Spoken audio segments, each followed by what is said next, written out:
Today marks 2.5 years since great online pet game Moshi Monsters shut down after 11 years.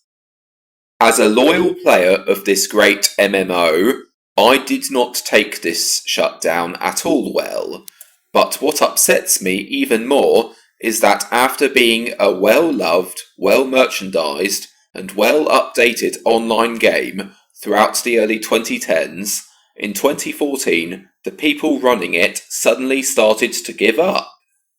Why?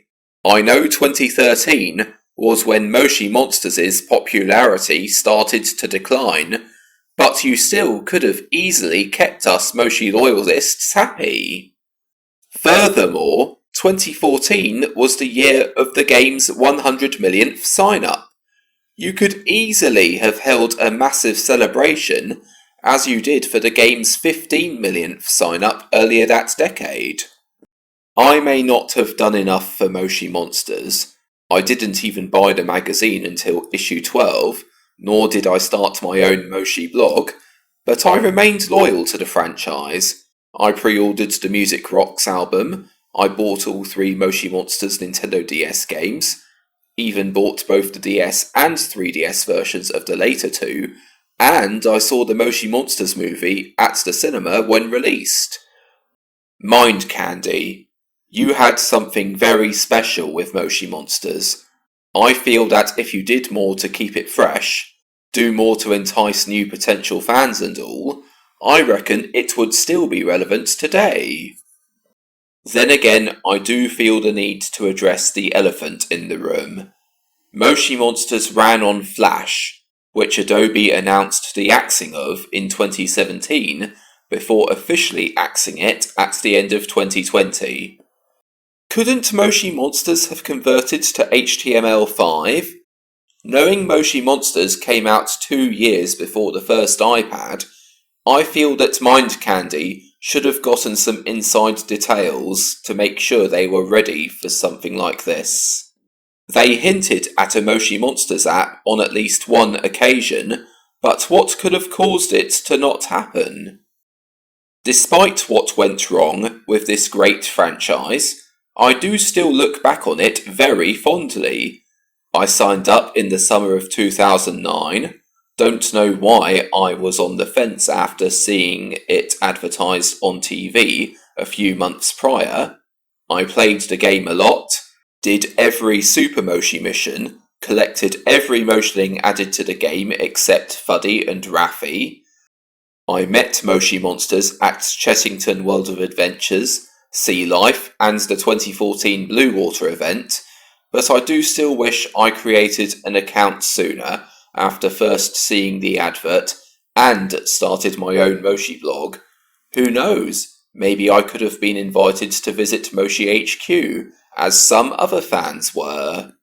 I would love to see Moshi Monsters make a comeback one way or another. I'd love to be able to play Moshi Monsters again in HTML5 on my laptop, phone and tablet. I'd love to see a new tie-in game for the Nintendo Switch. Please do not give the license to Outright Games, the modern day LJN. And I'd love to see this great franchise given a proper new lease of life overall. It really saddens me to see a good company like Mind Candy fall from grace the way they did. They spoiled Moshi Monsters' good reputation, World of Warriors was a dumpster fire, and freemium apps are a terrible way to do business. Who really wants to spend thousands of pounds on a game that's not even worth £2?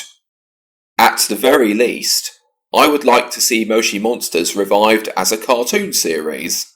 However, to make sure that as many people as possible can watch it, and especially knowing how Netflix have been repeatedly shooting themselves in the foot this year, I feel that free over-the-air networks should be given priority when deciding who should get it. I would like this potential cartoon series to be animated by Spider Eye, who animated the movie. I'd like, Who's Still Alive, of the movie's voice cast to return, but I feel it needs better writers. I was still able to get some enjoyment out of the movie, But there's no denying it could have been way better. Quick cash grab movies probably are not such a good idea. You need to give priority to making sure your film's well written. I know fads come and fads go. I've seen it happen time and time again since I was a kid. But there's also some kids' stuff I've seen make comebacks here and there. If toys as random as Stretch Armstrong and Puppy Surprise can make comebacks, I feel it's only fair that Moshi Monsters gets a turn. Today, I do still have some of, not all of, my Moshi Monsters stuff. I still have my Moshi Monsters Top Trumps, the first Moshi item I ever bought.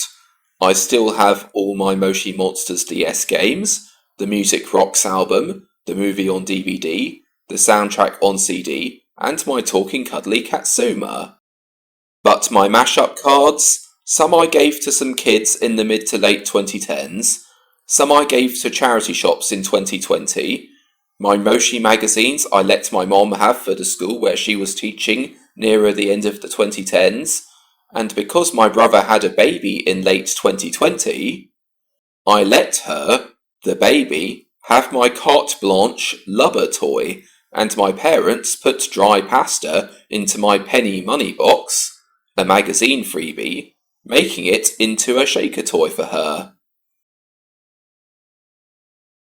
If I can find my carte blanche Scamp, Roxy and Jiggles, she can have those too. Either way, I do hope to see Moshi Monsters make a comeback in the future, either as a revived online game, or maybe as a cartoon series, but I do still hold on to my memories of it from back in the day very fondly. Thank you for your time. Whack 013R.